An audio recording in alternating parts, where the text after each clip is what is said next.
Hello guys, welcome to Score of India University. I am Sandhya Kumari and today we will learn circular queue.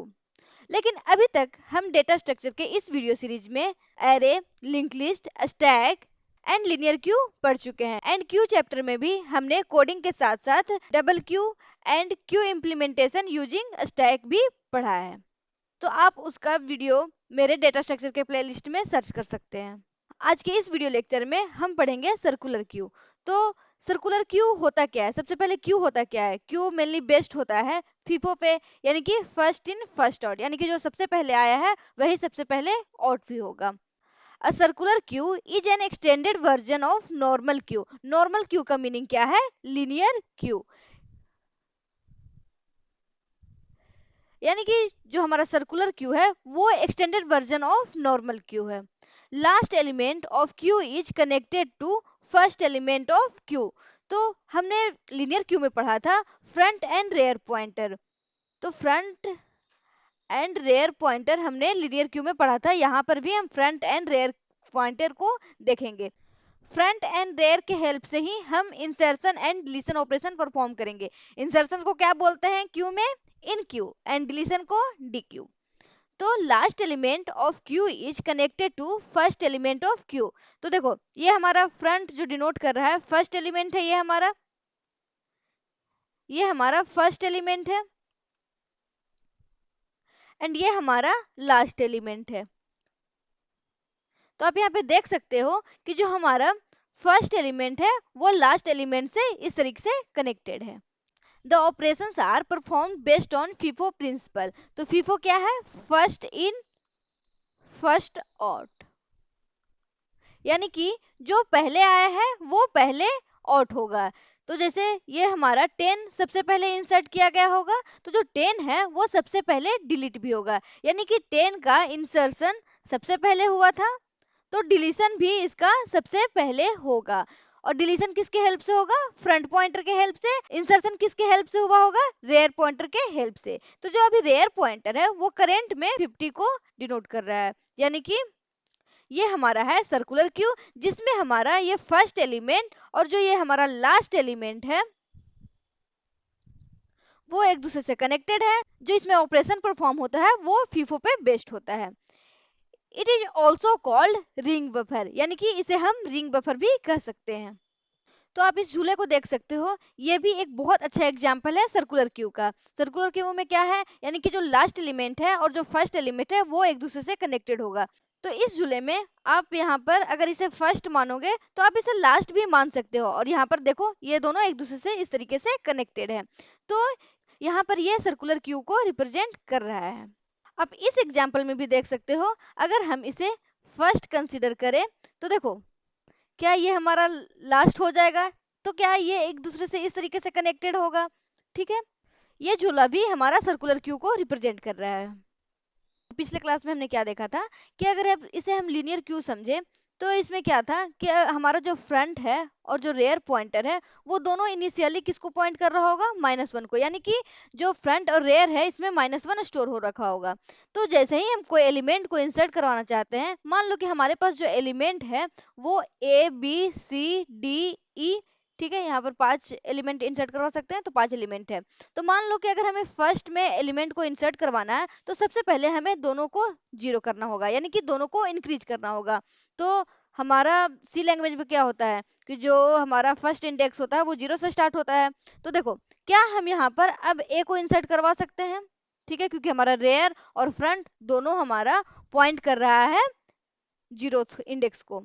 ठीक है, next अगर हम B को insert करवाना चाहें तो हमें आर को इंक्रीज करना पड़ेगा, यानी कि इंक्रीमेंट करना पड़ेगा, तब जाकर हमारा बी यहाँ पर इंसर्ट होगा। उसी तरीके से अगर सी को इंसर्ट करवाना चाहते हैं तो हमें आर को इंक्रीज करना पड़ेगा, यानी कि रेयर पॉइंटर को इंक्रीमेंट करना पड़ेगा। अगर डी को इंसर्ट करवाना चाहें तो इसे फिर से हमें इंक्रीज करना पड़ेगा, और अगर हम ई को इंसर्ट करवाना चाहें तो हमें पहले इसे इंक्रीज करना पड़ेगा, यानी कि रेयर पॉइंटर को इंक्रीमेंट करना पड़ेगा। उसके बाद हम यहाँ पर ई को इंसर्ट करवा सकते हैं। तो देखो यहाँ पर जो हमारा रेयर पॉइंटर है वो लास्ट एलिमेंट को रिप्रेजेंट कर रहा है, ठीक है, और जो हमारा फ्रंट पॉइंटर है यानी कि जो एफ है वो फर्स्ट एलिमेंट को डिनोट कर रहा है। तो अब एक बात बताओ, क्या हम यहाँ से डिलीट करवा सकते हैं? तो अगर हम ए को डिलीट करवाएंगे तो अब क्या करो कि 1 इसको इंक्रीमेंट कर दो, यानी कि फ्रंट को इंक्रीमेंट कर दो। ठीक है, तो ये 1 हो जाएगा। तो जब ये 1 हो जाएगा तो क्या ये अब बी को डिनोट करने लगेगा, यानी कि बी को पॉइंट करने लगेगा। तो देखो अब यहाँ पर हमारा ये गार्बेज वैल्यू यहाँ पर स्टोर हो जाएगा। ठीक है, उसके बाद तो अगर हम बी को डिलीट करवाना चाहें तो हमें पहले फ्रंट को इंक्रीमेंट करना पड़ेगा। ठीक है, यानी कि फ्रंट हमारा एक से इंक्रीमेंट हो जाएगा। उसके बाद हमारा जो फ्रंट है वो 2 को रिप्रेजेंट कर रहा है, तो फ्रंट अब हमारा यहाँ पे आ जाएगा, यानी कि फ्रंट अब हमारा 2 को पॉइंट करने लगेगा, तो हमारा बी भी डिलीट हो जाएगा। तो देखो इस पॉइंट पे हमने ए बी 2 एलिमेंट को डिलीट कर दिया, यानी कि जो डिलीटेड एलिमेंट है वो क्या क्या है, ए एंड बी। ठीक है, और हमारे पास जो इंसर्शन हुआ था वो A B C D E का हुआ था। तो एक बात बताओ, क्या हमारा क्यू, अगर आप ऐसे देखो तो क्या हमारा जो क्यू है वो इम्प्टी है, यानी कि जगह है, इसमें हम और एलिमेंट को इंसर्ट करवा सकते हैं? ठीक है, करवा के देखते हैं। ठीक है, मान लो कि हमारे पास कोई एफ एलिमेंट है, तो अगर हम एफ एलिमेंट को इंसर्ट करवाना चाहेंगे तो हमें पहले रेयर को इंक्रीज करना पड़ेगा। तो जो रेयर पॉइंटर है वो 5 को, रेयर पॉइंटर में 5 स्टोर है, यानी कि उसे फिफ्थ इंडेक्स को पॉइंट करना चाहिए था, लेकिन यहाँ पर तो फिक्स इंडेक्स है ही नहीं। तो ये कैसे कैसे कुछ हो सकता है इसमें, यानी कि इंसर्शन कैसे परफॉर्म होगा? यहाँ पर जगह भी है बट यहाँ पर कोई है ही नहीं कुछ वैसा स्पेस। तो इसका मतलब ये होगा कि हम यहाँ पर कोई और एक्स्ट्रा एलिमेंट को इंसर्ट नहीं करवाएंगे। तो इसी डिसएडवांटेज को हमारा सर्कुलर क्यू दूर करता है। तो देखो सर्कुलर क्यू में मेनली क्या होता है कि जैसे मान लो कि ये हमारा फर्स्ट एलिमेंट है, तो पहले तो फ्रंट और रेयर दोनों इसको पॉइंट कर रहा होगा। ठीक है, यहाँ पर फ्रंट भी और रेयर आर भी इसको पॉइंट कर रहा होगा। ठीक है, लेकिन जो लास्ट एलिमेंट है, ठीक है, इसे हम लास्ट एलिमेंट माने, यानी कि जो लास्ट हमारा इंसर्शन होगा, इसे 0 मान लेते हैं, इसको 1, इसको 2, इसको 3 एंड इसको फोर्थ इंडेक्स। तो जो हमारा लास्ट है और जो फर्स्ट है वो एक दूसरे से इस तरीके से कनेक्टेड होगा। ठीक है, तो अगर यहाँ पर कोई स्पेस इस तरीके से खाली होगा तो हम यहाँ पर इंसर्ट करवा सकते हैं। ओके, सबसे पहले हमारा जो फ्रंट है और जो रेयर है वो हमारा 14 को इस तरीके से पॉइंट कर रहा है। ठीक है, यानी कि जीरोथ एलिमेंट को। तो यहाँ पर हमने इनक्यू 14 करवाया है, तो यहाँ पर 14 रिप्रेजेंट हो रहा है। नेक्स्ट में हमने इनक्यू 22 करवाया है, तो देखो जो फ्रंट है वो अभी भी जीरोथ एलिमेंट को डिनोट कर रहा है, यानी कि जीरोथ एलिमेंट को पॉइंट कर रहा है। अगर हमें 22 को इंसर्ट करवाना है तो रेयर को तो पॉइंट करना पड़ेगा ना फर्स्ट एलिमेंट को, तो ये हमारा 22 यहाँ पर इंसर्ट हो जाएगा। अगर हम इनक्यू 13 करवाना चाहते हैं तो रेयर को इंक्रीज करना पड़ेगा। ठीक है, तो रेयर इंक्रीज होकर पहले तो ये 1 को डिनोट कर रहा था यहाँ पर, अब रेयर हमारा 3 हो जाएगा। तो देखो यहाँ पर अब रेयर हमारा यहाँ पर इंक्रीज होकर 2 हो जाएगा, तो यहाँ पर देखो 13 स्टोर हो गया। ठीक है, इस केस में भी अगर हम देखें तो अगर हमें इनक्यू -6 करवाना है तो देखो जो फ्रंट है वो जीरो को रिप्रेजेंट कर रहा है, और अगर हम इनक्यू -6 करवाना चाहते हैं तो हमें रेयर को प्लस प्लस करना पड़ेगा, और तब जाकर हमारा रेयर, हमारा यहाँ पर अभी 2 था, तब जाकर ये हमारा 3 हो जाएगा। तो हम यहाँ पर इस तरीके से -6 को स्टोर करवा सकते हैं। नेक्स्ट, अगर हमें डीक्यू करवाना हो, ठीक है, तो हमारा जो फ्रंट था वो पहले देखो जीरोथ को यहाँ पर भी, जीरोथ को यहाँ पर भी, जीरोथ एलिमेंट को यहाँ पर भी, यहाँ पर भी जीरोथ एलिमेंट को पॉइंट कर रहा था। लेकिन जैसे ही डिलीट करवाना है तो अब हम फ्रंट को इंक्रीज कर देंगे। तो देखो यहाँ पर क्या फ्रंट अब पॉइंट कर रहा है 22 को, यानी कि फर्स्ट एलिमेंट को पॉइंट कर रहा है। उसी तरीके से अगर हम डीक्यू फिर से ऑपरेशन परफॉर्म करना चाहते हैं तो फ्रंट को फिर से इंक्रीज कर दोगे। तो देखो अब पहले ये हमारा फर्स्ट को पॉइंट कर रहा था, अब ये हमारा सेकेंड को पॉइंट कर रहा है। ठीक है, अगर हम फिर से इनक्यू करवाना चाहते हैं, देखो हमारा जो फ्रंट है वो अभी सेकेंड इंडेक्स को पॉइंट कर रहा है। जो हमारा रेयर है वो इनिशियली किसको पॉइंट कर रहा था, यहाँ पर आर को, देखो ये 3 को पॉइंट कर रहा था, तो हमें रेयर को इंक्रीज करना पड़ेगा, और इंक्रीज करके हम इनक्यू 9 करवा सकते हैं कि जो हमारा फोर्थ एलिमेंट है यानी कि 9 को हमारा आर पॉइंट कर रहा होगा। देखो जो यहाँ पर इंक्रीमेंट मेनली हो रहा है वो ऐसे हो रहा है R+1 मॉड n, यानी कि हम R+1 कर रहे हैं, उसके बाद n क्या है, टोटल नंबर ऑफ, यानी कि साइज ऑफ क्यू। तो साइज ऑफ क्यू कितना है, 1 2 3 4 5। ठीक है, यानी कि जो हमारा n का वैल्यू है वो 5 है। तो हमारा अगर देखो यहाँ पर इस केस में देखो, तो अगर हम r को इंक्रीज करना चाहते हैं तो r हमारा 4 है, 4+1, ठीक है 5, यानी कि 5 मॉड्यूल 5, तो ये हमारा 0 हो गया। तब हमारा जो r है वो हमारा 0 हो जाएगा। तो r अब हमारा जीरोथ एलिमेंट को रिप्रेजेंट करने लगेगा, यानी कि 0th में हम 20 को इंसर्ट करवाएंगे। ठीक है, उसके बाद हम फिर से इन क्यू 5 करवाना चाहते हैं, तो हमें क्या करना पड़ेगा, r को r+1 मॉडुलस 5, यानी कि r हमारा पहले कितना था 0, तो 0+1 मॉडुलस 5 ये हमारा हो जाएगा 1। तो हमारा यहाँ पर इन क्यू जो होगा, यानी कि इन क्यू जो 5 करवा रहे हैं, तो ये हमारा 1 में, यानी कि 1 इंडेक्स में जाकर स्टोर होगा। तो देखो 5 हमारा 1 इंडेक्स में स्टोर हो गया। हमने क्या देखा अभी तक, इनिशियली कंडीशन क्या होगा, हमारा फ्रंट -1 और रेयर भी -1 होगा, यानी कि फ्रंट एंड रेयर में -1 स्टोर होगा। ठीक है, ओवरफ्लो क्या कंडीशन होगा, ओवरफ्लो कंडीशन क्या होगा, r+1 modulus n equal to f, यानी कि हमारा जो r है वो रेयर पॉइंटर हो जाएगा, जो n है वो साइज ऑफ q है, यानी कि साइज ऑफ सर्कुलर q, और जो f है वो फ्रंट पॉइंटर है। ठीक है, अरे राइटिंग अच्छी नहीं है, देख लो यहाँ पर फ्रंट पॉइंटर मैंने लिख दिया है, बोल रही हूँ। ठीक है, r+1 modulus n equal to f, यानी कि फ्रंट पॉइंटर। तो जब ये केस हो तब हमारा ओवरफ्लो कंडीशन है। और अगर हम r को इंक्रीमेंट करना चाहते हैं तो हम इसे इस तरीके से कर सकते हैं, r equal to r+1 modulus n। ठीक है, इस तरीके से हम इसे इंक्रीमेंट कर सकते हैं। ओके, और अगर हम फ्रंट को इंक्रीमेंट करना चाहते हैं तो f+1 मॉडुलस n को हम इस तरीके से इंक्रीमेंट कर सकते हैं। तो हमने इनिशियल कंडीशन देखा फर्स्ट, उसके बाद ओवरफ्लो कंडीशन देखा, उसके बाद हम इसे हमें इंक्रीज किस तरीके से करना है वो देखा, उसके बाद हम अंडरफ्लो का कंडीशन भी देख लेते हैं। तो अंडरफ्लो के कंडीशन में क्या होगा, हमारा जो एफ होगा वो -1 को पॉइंट कर रहा होगा, यानी कि एफ में -1 स्टोर होगा। ठीक है, तो हमारा इनिशियली कंडीशन भी देख लिया, ओवरफ्लो कंडीशन भी देख लिया, उसे इंक्रीज किस तरीके से कर सकते हैं वो भी देख लिया, और अंडरफ्लो का भी कंडीशन देख लिया। अब हम इन क्यू और डी क्यू के लिए हम सूडो कोड लिखेंगे, यानी कि सर्कुलर क्यू में इन क्यू और डी क्यू ऑपरेशन को किस तरीके से परफॉर्म करेंगे वो अब हम सूडो क्यू से समझते हैं। फर्स्ट लिखते हैं, write a program to implement enqueue operation in circular queue. ठीक है, तो हम एक सूडो कोड लिखते हैं जिसमें हम इन क्यू ऑपरेशन को समझेंगे।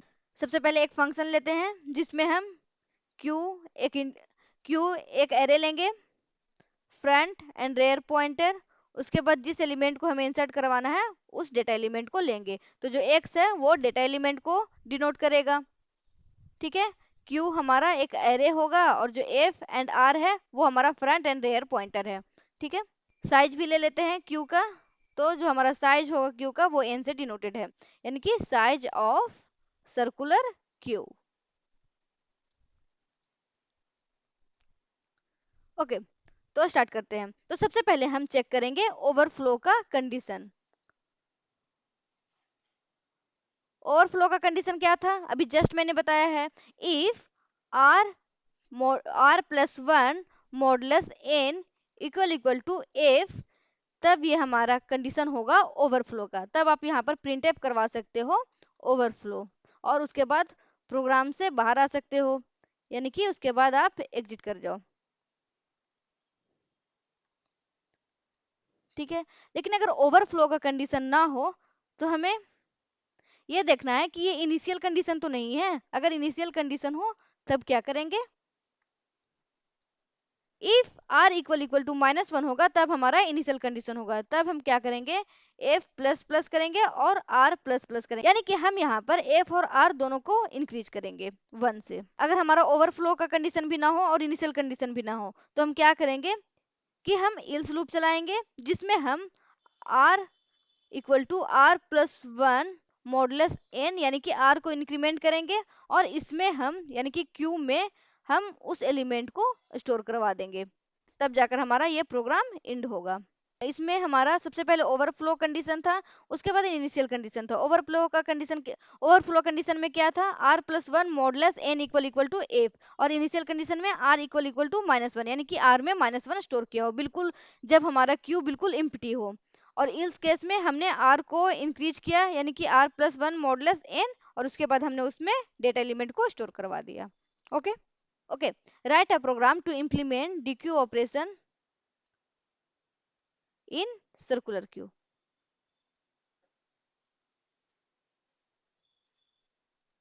अब हम dq ऑपरेशन को परफॉर्म करेंगे सूडो कोड के हेल्प से, तो समझते हैं। पहले तो हम एक फंक्शन बनाएंगे, ठीक है, जिसमें हम q एक एरे लेंगे, उसके बाद उसका size f and r pointer, ठीक है। इनिशियल कंडीशन क्या है कि हम ये चेक करें कि हमारा अंडरफ्लो तो नहीं हो रहा है, यानी कि अंडरफ्लो का मतलब क्या होगा कि हमारा q इम्पिटी होगा। अगर इम्पिटी होगा तो हम उससे कैसे कोई एलिमेंट डिलीट करवा सकते हैं, नहीं डिलीट करवा सकते हैं। तो इफ q इज इम्पिटी, तो इसका क्या कंडीशन होगा, if f equal equal minus one, then print F underflow. Okay, and फिर उसके बाद तो एग्जिट ही कर जाओ उस प्रोग्राम से, तो उसके बाद एग्जिट। अगर हमारा ये कंडीशन ना हो तो इसका क्या मतलब है कि हमारा जो क्यू है वो इम्पिटी नहीं है। अगर क्यू इम्पिटी नहीं है तो हम वहां से कुछ एलिमेंट को डिलीट करवा सकते हैं, तो हम यहाँ पर डिलीशन ऑपरेशन को परफॉर्म करेंगे। तो सबसे पहले उस एलिमेंट को रिटर्न करवा लेंगे, ठीक है। तो यहाँ पर हम int X equal to queue F, यानी कि क्यू में जो भी हमारा एलिमेंट होगा जिसको हम डिलीट करना चाहते हैं उसको हम एक्स में स्टोर करवाएंगे, ठीक है। उसके बाद हम एक कंडीशन चेक करेंगे कि अगर हमारा क्यू में सिर्फ एक ही एलिमेंट हुआ तो queue has only one element, तो उसके लिए क्या कंडीशन होगा, if F equal equal R, ठीक है, यानी कि एफ इक्वल इक्वल आर, यानी कि front and rear pointer equal हो जाए। तो इस केस में हम क्या करेंगे, एफ और आर में, यानी कि एफ और आर में हम माइनस वन को स्टोर करवाएंगे, यानी कि अब ये हमारा माइनस वन को पॉइंट करेगा। उसके बाद हम इल्स कंडीशन चलाएंगे, ठीक है। इल्स कंडीशन में क्या होगा कि हम एफ को, यानी कि F F plus one modulus n कर देंगे, ठीक है। उसके बाद हम रिटर्न कर जाएंगे, या फिर आप एलिमेंट को भी रिटर्न करवा सकते हो, तो हम यहाँ पर एलिमेंट को भी रिटर्न करवा सकते हैं, ठीक है। तो क्या करेंगे, लिखेंगे रिटर्न एक्स। एक्स यहाँ पर हमने एक वेरिएबल को डिक्लेयर किया था, ठीक है। तो यहाँ पर हमारा कौन कौन सा कंडीशन था, यहाँ पर हमने डीक्यू ऑपरेशन को परफॉर्म किया है सर्कुलर क्यू में।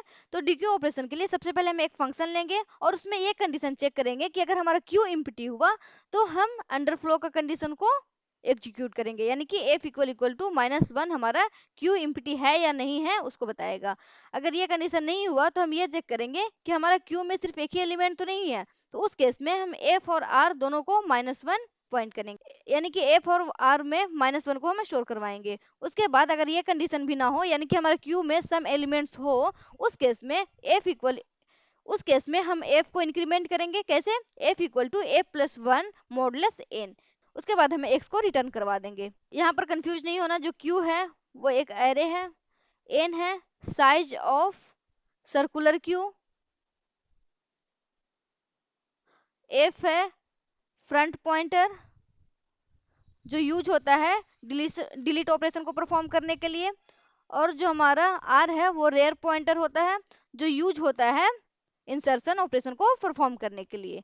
ओके, तो मेनली आज के इस वीडियो में हमने सर्कुलर क्यू को समझा, सर्कुलर क्यू को किस तरीके से परफॉर्म करेंगे वो समझा, सर्कुलर क्यू लीनियर क्यू से कैसे बेटर है उस चीज को हमने समझा। उसके बाद हमने देखा इन क्यू और डी क्यू ऑपरेशन को किस तरीके से परफॉर्म करेंगे वो भी हमने देखा। ओके, तो अगर आपको फिर भी कोई डाउट होता है तो आप मुझे कमेंट कर सकते हैं। Thank you.